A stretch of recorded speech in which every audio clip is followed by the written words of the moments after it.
right now is digital age. We respond to our friends' message so quickly, but why doesn't our government respond to our demands, to our needs? It's not just about transparency. It's about working with the people, not just for the people in a transparent way.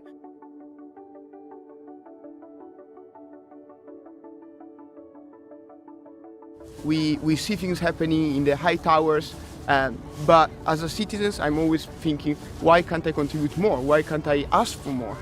Yeah, so today we're going to speak to people to understand what the main issues with the UK democratic system is, and then we'll ask them if they know about Taiwan, since Taiwan has very cool digital tools to solve all of this. Well, there's the kind of the root of it from Greece, isn't there? What is it?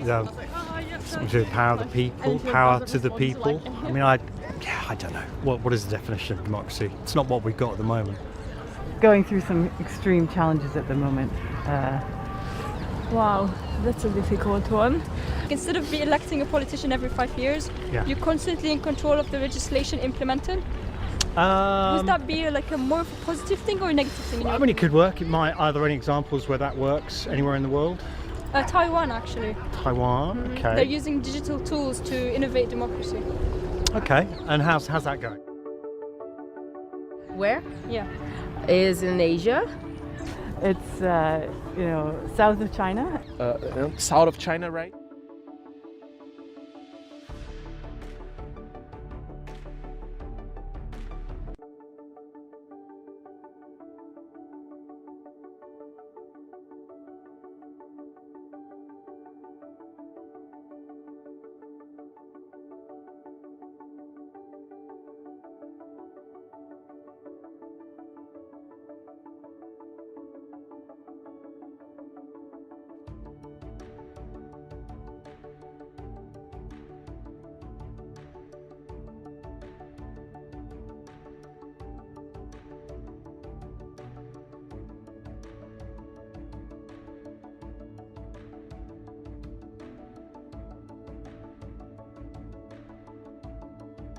There's no magic.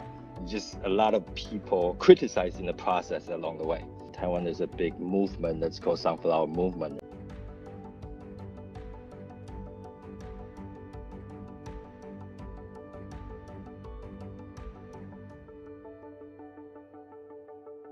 The importance that we learned of the Occupy movement is to make sure that people feel that there is actually a good enough consensus.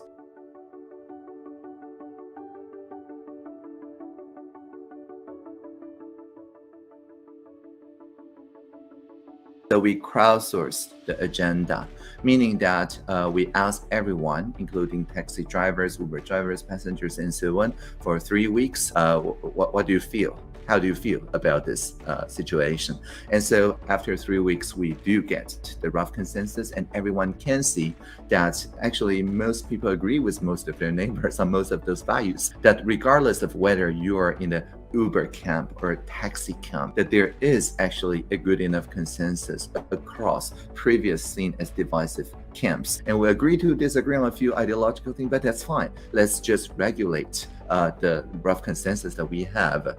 And then we gather the stakeholders, the Uber representatives, taxi union, and so on, and read to them the crowdsourced agenda, the common feelings, and only that, no other agenda. And of course, they're all nodding, right? They all agree with it. And so they can't help but say, okay, we'll commit ourselves to implement this kind of norm package that's already kind of collaboratively created with the civil society.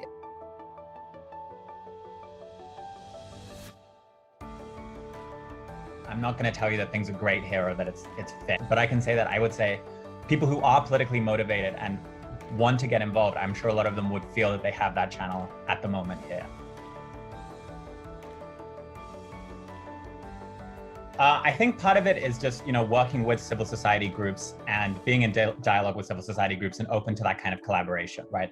I'm not sure if you're aware, but there's been some successful, pandemic-related technology here, whether it be kind of maps to show where masks were available, because previously there was mask rationing here, or track and trace systems that you can text on your phone.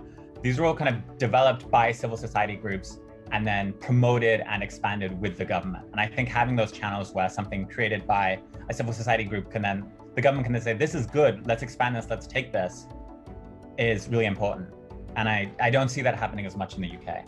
I'm sure in the UK as well, there are a lot of great grassroots groups making cool technology. The job of the government doesn't have to be to create all these systems. It should just be to, shine a spotlight and help those already doing these things.